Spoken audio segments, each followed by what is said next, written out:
Welcome back to Bad Things in History, where we sift through the mess of history to bring you depression in its most distilled form. Keeping a house clean is a lot of work. Not everybody wants to do it, but some people think it is particularly important. They spend a lot of time scrubbing every surface and putting every item in its place. The average person is usually just trying to find a balance between clutter and cleanliness. A chosen few have a different relationship with their belongings. These people are known as hoarders and find it difficult to throw anything away. The Collyer brothers suffered from this disorder. In the end, it ended their lives. Today we are going to tell you their story. Hoarding Disorder. Compulsive hoarding is recognized as a mental health disorder. Those who suffer from it become distressed when faced with having to dispose of personal property. The value of the items rarely matters.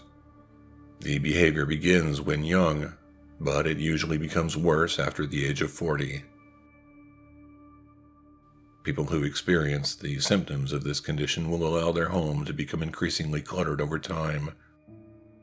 There are many reasons other than hoarding disorder that cause people to ignore piles of junk accumulating in their homes. Victims of depression may ignore clutter. The same is true for those who have certain anxiety disorders. Brain injuries may contribute to it as well. Collectors may also fill their living space with unreasonable amounts of stuff, but they differ from compulsive hoarders. Those who become collectors only want items that add value to things they already own. A study of 751 hoarders took place in 2010. The researchers wanted to determine whether those with the disorder had any characteristics in common.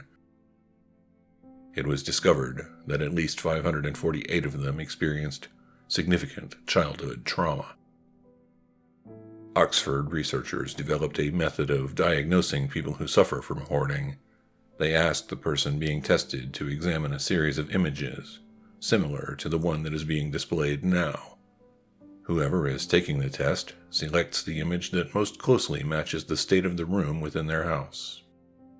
If an answer of 4 or more is consistently given, then treatment may be necessary. Around 5% of those who need treatment will receive it. Of those, most will simply receive help disposing of belongings. Only the few who receive cognitive behavioral therapy seem to improve. None of these options were available for the Collyer brothers. Normal life. Homer Collyer was born in New York City on November 6, 1882. Langley Collyer was also born in New York City just 3 years later on October 3, 1885. We could not find any pictures of Homer. For the purposes of this episode, we'll imagine he looked like the person we're showing you now. Homer and Langley had the benefit of a stable and loving family. Their father, Herman, was a gynecologist who worked at Bellevue Hospital, and their mother was a former opera singer. In the early 1900s, the brothers attended Columbia University. They pursued careers worthy of the circumstances into which they were born. Homer specialized in maritime law. Langley studied engineering and chemistry. Langley was also an accomplished concert pianist. He played professionally for a short time. One of his performances took place at Carnegie Hall. In 1909, Homer, Langley, and their parents moved from Manhattan to Harlem. They lived there together for around a decade before trouble began. Herman and his wife separated in 1919. Herman left the home in Harlem and allowed the family to remain there. But in 1923, Herman died. Finally, in 1929, Homer and Langley lost their mother as well. The brothers continued to live in the Harlem home they inherited. It was filled with their father's belongings and everything their mother had owned. Despite having a lot of possessions, the siblings continued to live a normal life. For the next 4 years, Homer kept practicing law. Langley worked as a piano dealer. Both taught at Sunday school every week. In 1933, Homer's career suddenly ended. He had hemorrhages in the back of his eyes. Because of this irreversible damage, Homer became blind. Homer never adjusted to the new reality. He stopped leaving the house for any reason. Langley quit his job and stayed home to help Homer. Their new lifestyle would soon become very unhealthy. Years of seclusion. As Homer and Langley retreated to the seclusion of their home, the Great Depression began ravaging New York City. The area in which they lived had once been firmly upper class, but demographics began to change. African Americans moved into Harlem. Langley was uneasy about this development. Homer was rarely seen outside the home again after 1933, but Langley would occasionally go out during the day and talk to people. Most of the time, he would only leave the home after midnight. He would walk all over the city looking for food. Sometimes he would walk into a store and buy groceries. Usually, he searched through the garbage in alleys and took discarded food home. Langley spent most of his time taking care of Homer. He would feed Homer and bathe him. Langley would also read classical literature to him and play piano sonatas for entertainment. The two also created a special diet that would supposedly cure Homer's blindness. To return his failed eyesight, Homer ate 100 oranges a week. He also consumed rye bread and peanut butter. This remedy did not work. A reporter later asked Langley why he didn't get medical help for Homer. Langley replied that doctors would have cut Homer's optic nerve, leaving him permanently blind, and they would have also given drugs to shorten his life. Langley said, "You must remember that we are the sons of a doctor. We have a medical library of 15,000 books in the house. We decided we would not call in any doctors. You see, we knew too much about medicine." It didn't take long for rumors about this atypical lifestyle to spread through Harlem. Additionally, the Collyer brothers didn't make repairs to their residence, so it began to fall into disrepair. Crowds would gather outside and stare, hoping to get a glimpse of the strange siblings that lived within. Teenagers began throwing rocks at their windows. Langley reacted by nailing wooden boards over them. Then he wired the doors shut. Rumors then began to spread that the Collyer brothers had valuable items hidden in the house. On several occasions, people tried to break in. Langley dealt with this by creating booby traps for any would-be thieves. The siblings were also not very good at paying bills. In 1937, the telephone was disconnected. Since the brothers didn't talk to anyone, they didn't care. Then in 1938, the electricity, water, and gas were all cut off. Langley didn't bother paying the bills. Instead, he heated the living space with a kerosene heater. He would go to a nearby park to fetch water and would carry it back home. For a short time, he tried to modify a Model T Ford to generate electricity. When that failed, the brothers simply learned to live without power. As the years passed, Homer remained out of sight and Langley became more eccentric. In 1939, workers from the gas company tried to enter the home. They needed to reclaim 2 gas meters that had been shut off a decade earlier. The workers were met with such hostility that it gathered a crowd of onlookers. In addition to other bills, Langley also didn't pay the mortgage, so in 1942 the bank began eviction procedures. When they couldn't enter the home, the police were called. As the police entered, they were faced with towering columns of junk, piled from the floor to the ceiling. They finally found Langley in a clearing. He wrote a check paying off the mortgage and ordered everyone out of the home.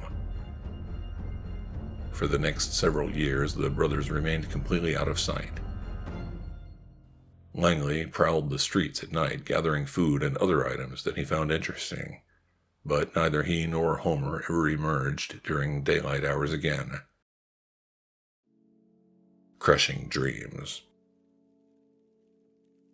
On March 21st, 1947, the police received an anonymous tip. Someone called the station and said that somebody inside the Collyer residence was dead. The caller claimed he could smell something rotting. When the police tried to check on Homer and Langley, nobody inside responded.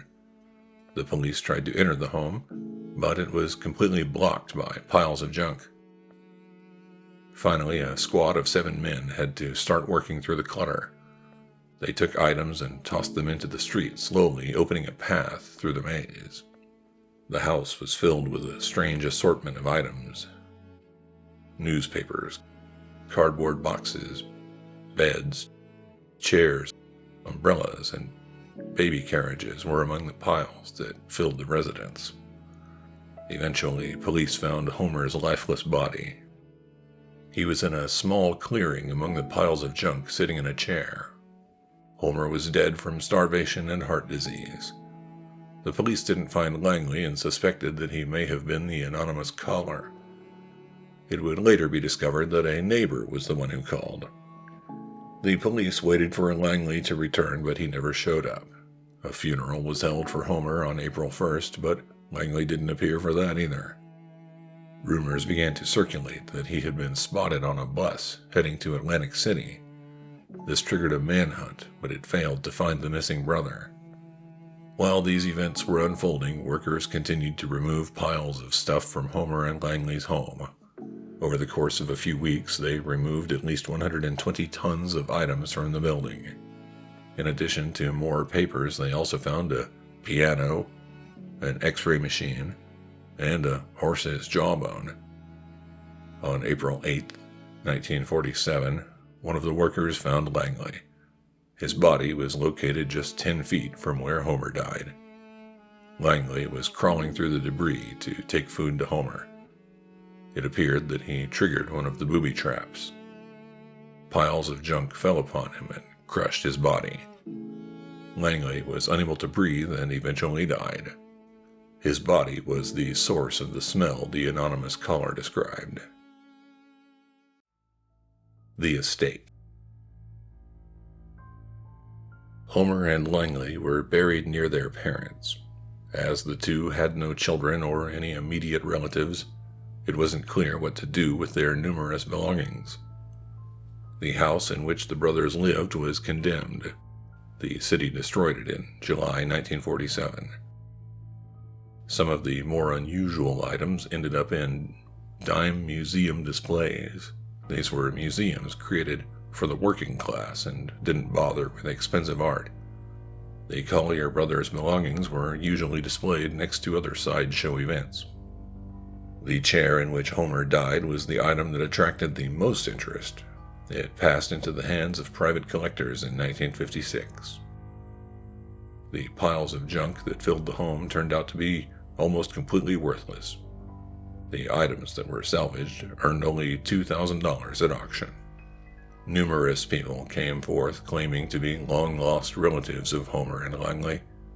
In total, 56 people filed claims with the court wanting a piece of the estate. In the end, it was decided that 23 of them had valid claims. They split the estate equally among themselves.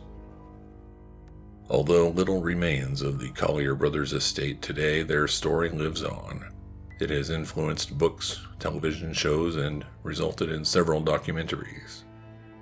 It serves as the ultimate cautionary tale for how compulsive hoarding can go wrong. Were Homer and Langley right to shut themselves off from society? What would have happened in the 1930s if they asked for help? Do you know anybody that has problems with compulsive hoarding? If so, we would like to learn about your story in the comments below. While you're at it, please like this video if you want to see more content like this in the future. Subscribe to our channel so you don't miss it. One thing is for certain. Acquiring new things requires money, and we don't have any. That's why we have a Patreon page. Don't let us wither and die inside. Join the misery of history and help us survive a little longer. We also have merchandise on the website if you're interested. Thank you for watching Bad Things in History.